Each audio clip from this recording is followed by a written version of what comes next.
Welcome to நித்தியமா kitchen. நம்ம வீட்டில் ஒரு உருளைக்கிழங்கு வறுவல் பார்க்கலாம். கடுகு போட்டுட்டேன். வீட்டு காரத்துக்கு தகுந்த அளவுக்கு இதில் ஒரு 3/4 ஸ்பூன் மிளகு பொடி போட்டுட்டேன். 1/2 ஸ்பூன் மல்லிப்பொடியும் போட்டுட்டேன்.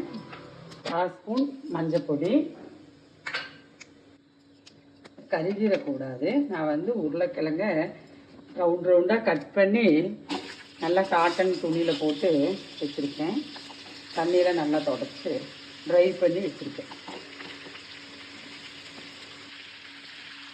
எங்கள் வீட்டில் எந்த தவா இருக்கோ அந்த தவாவில் செஞ்சுக்குங்க. இதுக்கு தகுந்த சால்ட்டும் போட்டுற போகிறேன். எண்ணெயிலேயே கூட சால்ட்டு போட்டுக்கலாம். ஒன்றும் கூடி உருளைக்கிழங்குக்கு ரொம்ப நல்லா பிடிக்கும்.